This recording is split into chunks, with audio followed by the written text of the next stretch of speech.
Jalan menapaki lorong sebuah sekolah di Jakarta Selatan ini, hati ini begitu sedih.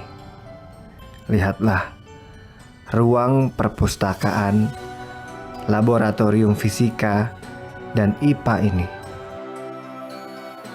Harusnya ruang-ruang ini dipenuhi para generasi penerus bangsa. Atau mungkin di lorong ini, sekedar mendengar suara mereka bersenda gurau, berlari, bahkan menangis.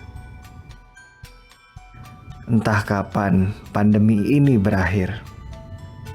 Tapi bersyukur, Indonesia dan Jakarta masih memiliki tenaga pengajar yang kuat dan sehat.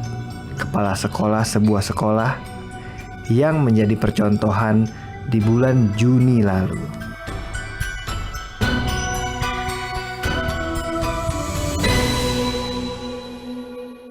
Jadi sebelum ngomongin makanan, Bu Rosma, ya, kita ngomongin tentang pendidikan dulu nih, Bu. Silakan, Steve.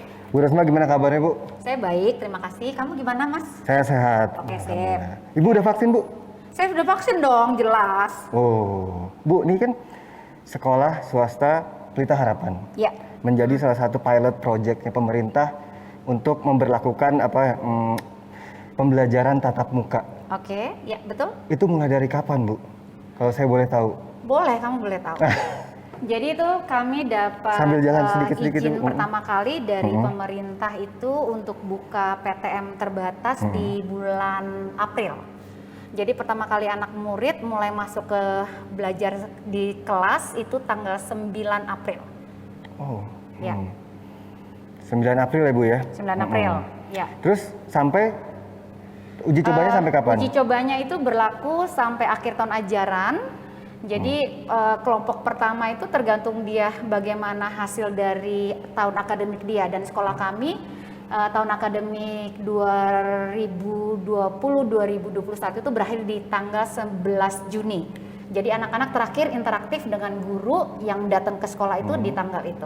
11 Juni kemarin. Iya, betul. Apakah itu yang masuk ke sekolah itu, Bu? Semua umur atau dari kelas SD, SMP, SMA, atau cuma SMA aja atau gimana? Kebetulan izin yang diberikan sama pemerintah terhadap sekolah Pelita Harapan Kemang hanya untuk SMA. Jadi yang belajar di sekolah itu mulai dari kelas 10 sampai kelas 12. Dan kalau saya boleh cerita lebih lanjut ya? Boleh banget, Bu. Nih. Jadi kita mengikuti asesmen dari pemerintah, kemudian kita dinyatakan lolos, dan salah satu syarat untuk melakukannya adalah anak-anak yang belajar tatap muka di sekolah itu harus dapat izin dari orang tuanya. Yang pertama itu dulu berarti? Ya, izin dulu. Jadi kita melakukan survei kepada orang tua. Dari seluruh anak SMA itu sekitar 60% diizinkan oleh orang tuanya untuk belajar di sekolah, yang lain tidak diizinkan. Ya, jadi anak-anak yang diizinkan itu ya kita bikin schedule khusus mengikuti aturannya pemerintah, kemudian pembelajarannya tetap jalan seperti halnya hari-hari biasa, dan anak-anak yang di rumah itu tetap juga menerima apa yang diajarkan dan dialami oleh anak-anak yang di dalam kelas pada saat yang bersamaan. Ini menarik yang saya mau tanyain, Bu. Oke. Apakah pas memberlakukan PTM itu semua murid masuk atau dibagi 50-50? Itu tadi saya bilang yang masuk di dalam sekolah 60%. 40%-nya mereka belajar dari rumah. Nah, kita punya fasilitas pembelajaran online yang kita pakai dengan Microsoft Teams, dengan Zoom. Jadi ketika guru ngajar di kelas, anak-anak murid ada, yang lain tuh online dari kamera mereka, dari laptop mereka, sama-sama belajar tapi beda tempat. Gitu. Jadi yang di rumah pun bisa mengikuti pelajaran secara live. Betul, betul. Ya. Bu, sekarang saya mau nanya. Ya. Bagaimana protokol kesehatannya, Bu? Cara ngaturnya gimana, Bu? Ini kan pasti, wah gimana gitu. Coba gimana, Bu? Ya, jadi dari awal ketika pandemik terjadi tuh yayasan sudah mempersiapkan kita, sekolah di bawah naungan yayasan, untuk bersiap menangani pembelajaran dengan situasi kenormalan yang baru. Jadi setiap sekolah diminta membentuk tim gugus tugas mereka masing-masing. Dan SPH Kemang juga mempunyai tim gitu ya, mulai dari saya kepala sekolah sampai tim-timnya lain. Nah kita bikin protokol, kita susun bahwa anak yang masuk itu kita sih nggak minta swab antigen, tapi guru itu harus bersih. Kita melakukan tes rutin gitu ya. Kemudian anak-anak masuk isi health declaration form segala macam. Kemudian ketika dia udah masuk kita sudah sediakan prokes, cuci tangan, pemeriksaan suhu tubuh, kemudian cara berjalannya di dalam sekolah bagaimana supaya tidak berpapasan, saling bentrok segala macam, itu semua sudah diatur dan kita sosialisasikan kepada orang tua, kita sosialisasikan pada anak-anak melalui para guru dan ya media yang kita punya. Dan akhirnya itu kan membuat orang tua percaya, Bu, ya? Oh iya dong, pasti. Berarti emang new normal. New normal. Sekolahnya aja new normal. Betul. Bu Rosma tadi kan Ibu Rosma bilang. Ya. Jadi yang masuk tadi 60% itu tetap belajar di sini interaktif dengan yang di rumah juga. Ya. Ikutan live juga. Betul. Itu gimana, Bu? Jelasin secara detailnya, Bu. Oke. Keren itu. Jadi memang kita sudah menyiapkan untuk kegiatan blended atau hybrid learning, bahwa setiap kelas itu harus diperlengkapi dengan teknologinya.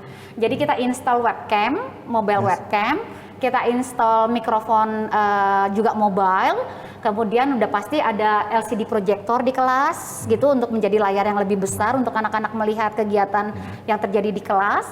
Kemudian ya fasilitas dari tiap guru ketika melakukan pembelajaran dengan sistem online pakai Zoom atau pakai Teams itu terjadi. Jadi kita ngebayangin nih, guru di depan kelas gitu ya ngajar, anak-anak murid ada di situ. Tapi di belakang ini kan ada layar gitu ya. Dan webcam itu yang menyorot guru dan itu yang dilihat oleh anak-anak. Nah, ketika anak berbicara di sebelah sana, guru bertanya, bagaimana anak-anak yang di rumah mendengarkan? Ya itu tadi ada mikrofon tambahan tadi mobile itu untuk bisa menangkap suara dan memproyeksikan suara bagi orang-orang yang online di dalam rumah. Kalau ada nggak pernah kejadian yang tidak punya fasilitas itu, Bu? Sejauh ini fasilitas yang diperlukan oleh mereka yang pasti hanya laptop gitu ya. Laptop yang sudah terinstall dengan speaker dan internet koneksi. Kalaupun misalnya ada anak yang mempunyai kesulitan, ya puji syukur kita bisa bantu. Ada 1-2 anak yang merasa kesulitan, kita bisa pinjamkan dari sekolah supaya mereka tetap bisa belajar, tidak terkendali. Terus kalau yang di kelas, Bu, interaktif tetap, Bu, saya bertanya. Oh gitu, iya dong, kan itu gurunya di kelas, anaknya iya silakan, gitu pasti dong. Jadi tidak ada perubahan sama sekali? Tidak ada, kalau kami tidak ada. Kecuali yang berubah yaitu tadi, tidak boleh makan di kantin. Jadi anak-anak makan bawa dari rumah, gitu kan. Kemudian nggak boleh olahraga. Ekstrakurikuler? Nggak ada, nggak ada. Jadi mereka hanya belajar materi-materi ya seperti matematika, bahasa Inggris, yang tidak ada kegiatan aktivitas fisik, gitu. Nah saya juga mau tahu nih, Bu. Boleh. Itu kan 60%, itu cara ngatur bergantiannya berapa berarti? Oh nggak bergantian. Jadi yang 60% itu konsisten karena mereka diizinkan orang tuanya. Yang tidak diizinkan orang tuanya ya belajar dari rumah. Kecuali kalau orang tuanya berubah pikiran, anak yang sudah diizinkan tiba-tiba nggak mau ya silakan kembali belajar dari rumah. Yang di rumah kalau tiba-tiba orang tuanya saya mau deh ngirim anak saya kembali ke sekolah, ya Bapak isi dulu, berikan dulu izinnya, Ibu berikan dulu izinnya, baru kita terima untuk boleh masuk ke dalam sekolah, dan protokol yang sudah kita jalankan tetap berlaku sama anak yang baru itu. Oke, yang saya tanya sekarang, ya. Menurut Bu Rosma, apakah lebih efektif belajar di sekolah kah atau PJJ di rumah? Plus dan minus ya. Kan kemarin udah jalanin beberapa, udah jalanin tuh, Bu. Hasilnya anak lebih nangkep anak-anak yang di sekolah kah atau yang di rumah? Nah, bedanya gini, kalau kita belajar PJJ ada penyesuaian terhadap pemberian assessment, ada penyesuaian terhadap waktu pembelajaran.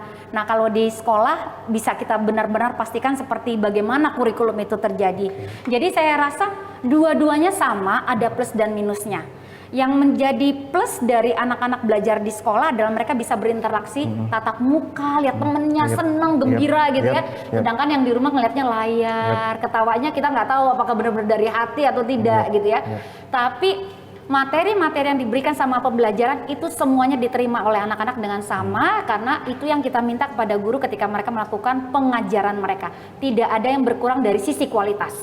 Hanya mungkin yang mempengaruhi adalah menurut saya ya, perasaan dan emosional anak-anak berada di dalam kelas atau di dalam rumah ketika belajar. Nah Bu, di saat PJJ seperti ini Bu, saya mau nanya, apakah fasilitas laboratorium yang canggih dan keren ini dipakai apa enggak? Untuk anak-anak yang di rumah nggak dipakai. Tapi untuk anak-anak yang di dalam dipakai. Dipakai. Ya. Tapi anak-anak yang di rumah bisa ikutan nggak? Bisa. Yang dilakukan oleh kami adalah kami mengirimkan paket pembelajaran mereka. Misalnya mereka mau belajar tentang listrik gitu ya. Mereka membutuhkan kabel, mereka membutuhkan bohlam kecil, mereka membutuhkan baterai. Kita masukin dalam plastik, kita paketkan, suruh orang tuanya ambil dari sekolah. Jadi pada saat belajar yang di sana tetap eksperimen dengan tutorial yang diberikan online oleh gurunya, anak-anak di dalam kelas bisa belajar langsung dengan guru yang mengajar di dalam lab. Wow. Gitu. Karena di sini fasilitasnya canggih ya Bu ya. Iya. Ya, gitu. kita bersyukur bahwa kita punya fasilitas yang bisa mendukung pembelajaran anak-anak. Nah, sekarang saya mau nanya Bu. Ya. Apakah ada perubahan kurikulum? Kami tidak, cuma dari Cambridge dengan dari IB itu ada perubahan permintaan terhadap pemberian assessment aja. Assessment kalau dulu harus face to face, paper 1, paper 2, nah sekarang ditiadakan. Kurikulum tidak berubah, hanya assessmentnya saja yang dimodifikasi. Bu, rencana ke depan di bulan Juli tahun ajaran itu 2021. Apakah tatap muka lagi? Kalau yang SMA karena kita sudah dapat persetujuan dari pemerintah, begitu nanti ada informasi, iya sudah boleh melakukan PTM kembali, kita akan tetap lakukan, langsung laksanakan. Nah, cuma yang SMP dengan SD kita masih menunggu kan konfirmasi dari pemerintah kapan itu bisa dibuka.